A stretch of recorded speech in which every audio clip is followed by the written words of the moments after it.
everybody. Welcome back to Hauntflix Horrors, the place where nightmares come to life. If you love spine-chilling tales that send shivers down your spine, you've come to the right place. Make sure to subscribe and hit the like button for more terrifying stories that will keep you up at night. Are you ready to be scared? Because the darkness is waiting. Let's dive in.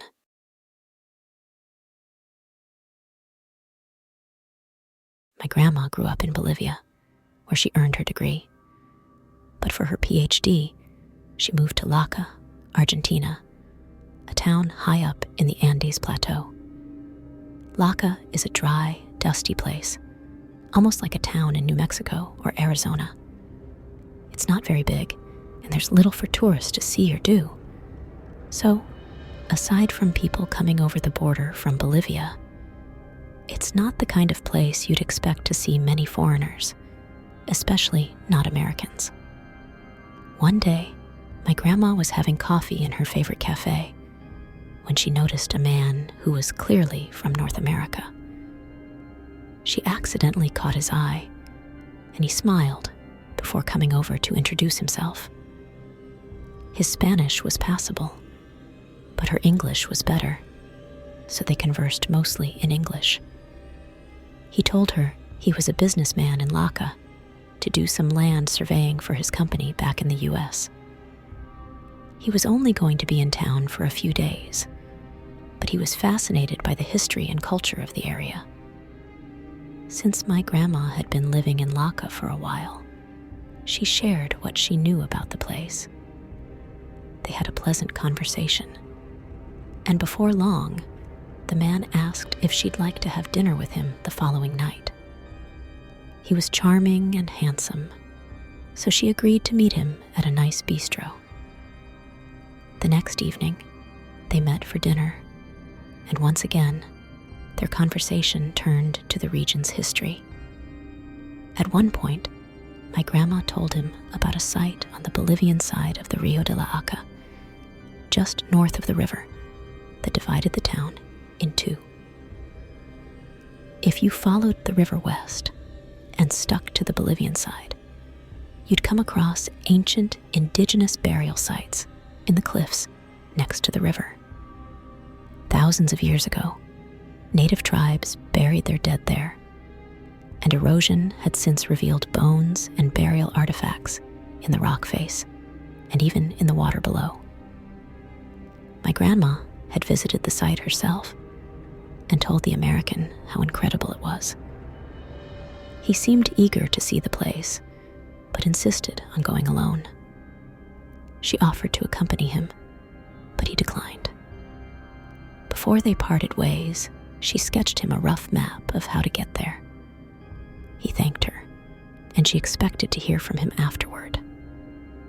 But the next day came and went, and the American man never called. My grandma was surprisingly hurt. She had enjoyed their talks, and although she never said it outright, I think she hoped for a romance. She went back to the cafe where they had first met, and even returned to the bistro, hoping he might show up to explain his silence. But he never did. Eventually, she tried to forget him, but forgetting wasn't easy. One night, she had a dream where she was sitting in her apartment when the phone suddenly rang. In the dream, she knew it was the American on the other end, even though he hadn't spoken yet. But instead of greeting her, he began to weep. He sounded distant, almost as if he were calling from far away. She kept asking, "Are you okay? Where are you?" But he wouldn't answer. All he did was cry and cry, while my grandma's voice grew louder and more frantic. "Where are you? Where are you?" She always woke up at that point, heart pounding, drenched in sweat. The nightmare repeated itself for several nights before finally fading away. My grandma chalked it up to lingering feelings, but it still left her unsettled. One morning, just as she was leaving her apartment, 2 policemen appeared at her door They asked her to identify herself, and when she did, they held up a small, familiar drawing. It was the map she had drawn for the American man. The policeman asked if she had told the American to go to the spot marked on the map. She explained that he had asked for directions, and she had simply obliged.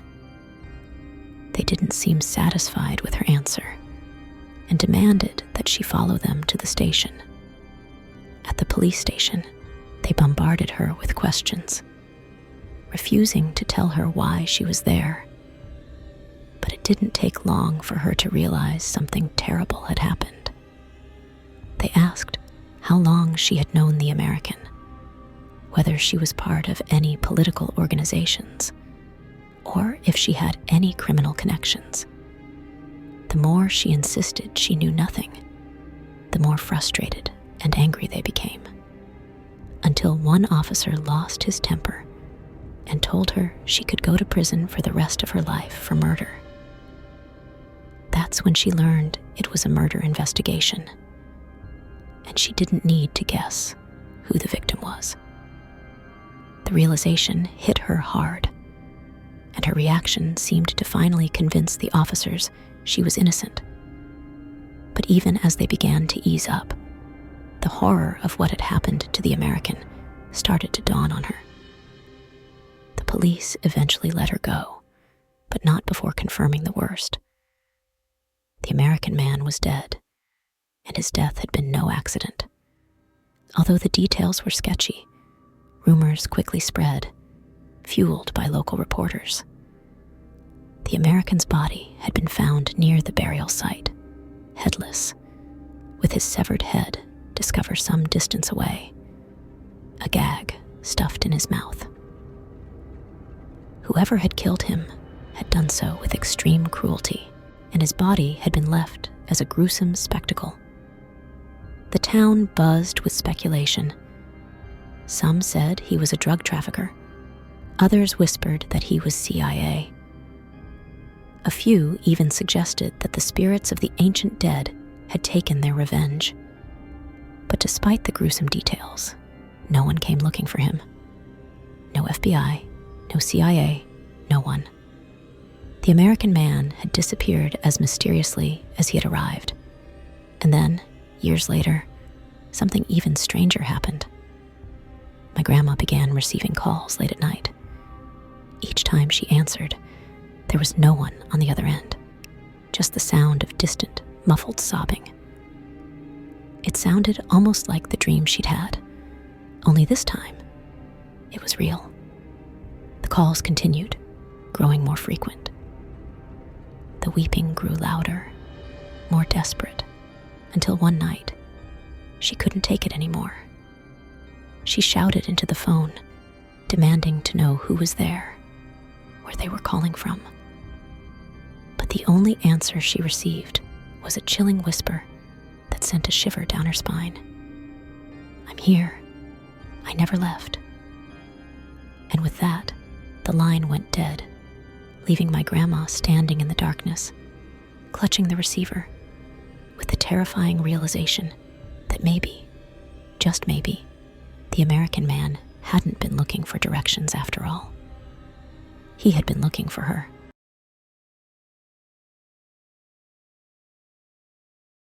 Back in the mid-60s, my grandma was working as a teacher in the same school I ended up attending years later. Every morning, she'd walk from her small apartment across an old park called the Heath, where wildflowers bloomed in the spring. This was her daily route, a quiet and peaceful walk, until she heard the terrible news that a young woman had gone missing, last seen near the Heath. For a few days, the police cordoned off the narrow stone path that led through the Heath, but even after they cleared the area, people were slow to return. There was a lingering sense of fear and unease about the place. Grandma avoided the Heath for a while, extending her route to steer clear of the unsettling atmosphere. But as time passed, a sense of normalcy crept back in. and she resumed her usual path. Despite the girl's continued disappearance and the creeping eeriness that still hung over the heath, Grandma felt safe enough walking through during daylight. She was cautious, though, making sure to arrange rides when she had to travel early in the morning or after dark. Most of her walks were uneventful, until one day when she set off for work and entered the heath as usual. On this particular morning, the park was eerily empty. There were no dog walkers or people cutting through, just a strange, heavy silence.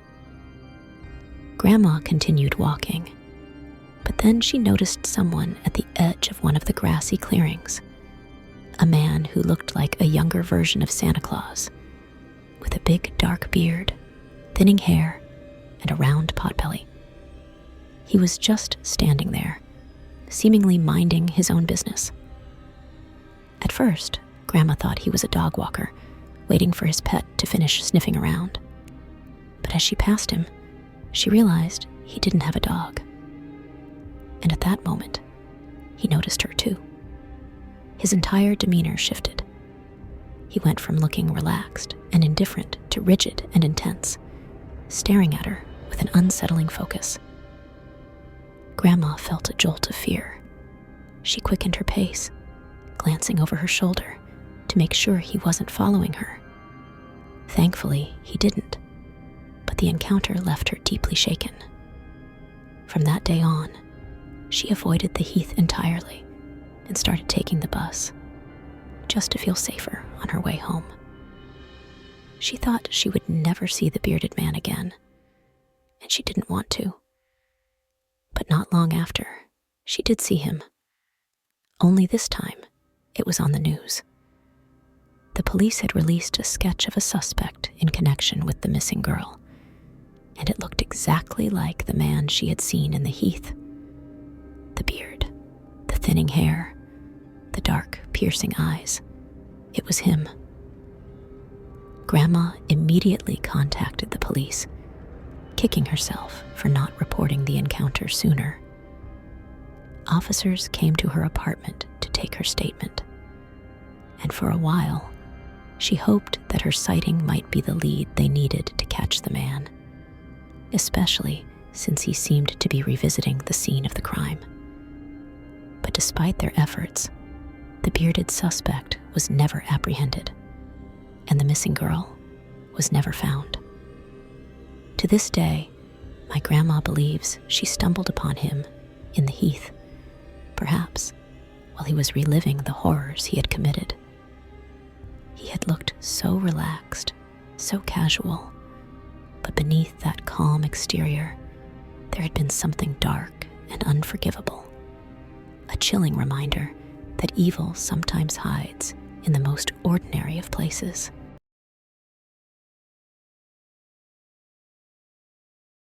When my grandpa, a Vietnam vet, passed away, some of his old platoon buddies showed up at his funeral. I'd never met them before, and my grandpa had never spoken about the war, so it was an opportunity for me and my cousins to finally learn about his experiences. Once the service was over, we started swapping stories. At first, things were lighthearted. We shared anecdotes about Grandpa's civilian life, like his quirky habit of using rainwater to flush the toilet. The vets found these stories amusing and insisted on hearing as many details as we could recall.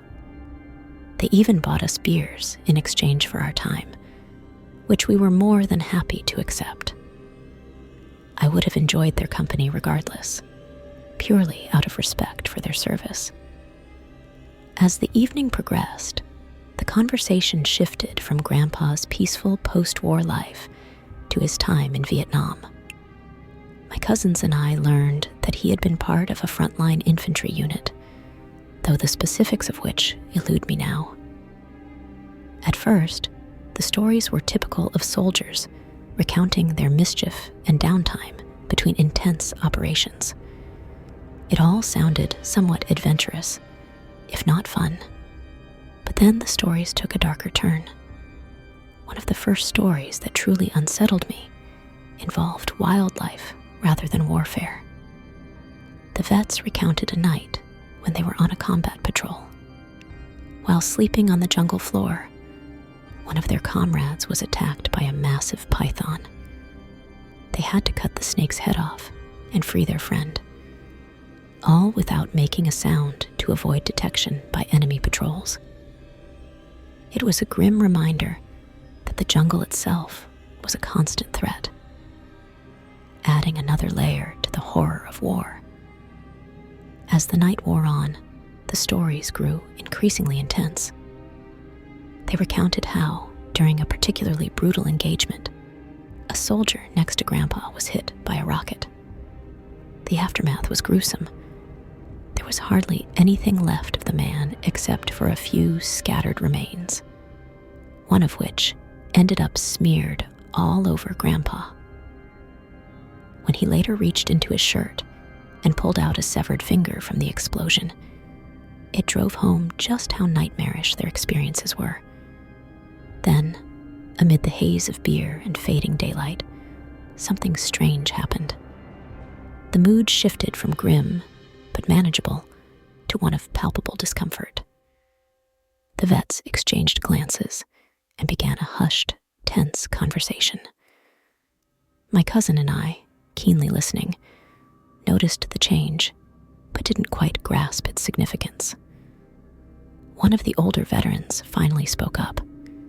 His voice was heavy with gravity as he revealed that their presence at Grandpa's funeral was more than just a matter of respect. There was a reason they had traveled from all corners of the country to pay their respects, something more significant than merely honoring a fallen comrade. The veteran disclosed that my grandpa had indeed killed someone in Vietnam. He had saved many lives, but the act of killing had been shrouded in secrecy for nearly 50 years. The reason for their silence wasn't out of a desire to protect Grandpa's reputation, but to shield him from the full weight of military judgment. The truth, they claimed, was that Grandpa had made a decisive, harrowing choice in a life-or-death situation. According to the story, during a brutal ambush in the jungle, their unit had been pinned down by snipers. Their lieutenant was incapacitated, and chaos reigned as the platoon was systematically picked off. A corporal, temporarily in command, gave reckless orders, causing more deaths and injuries.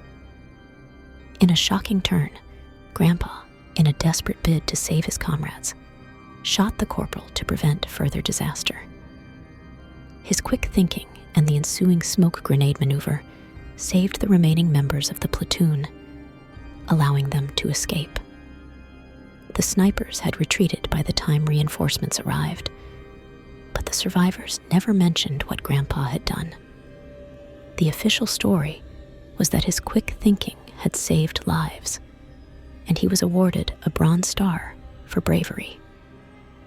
The truth was far more complex, and the platoon chose to protect Grandpa from the consequences of his actions, knowing that the military would never view his actions as heroic.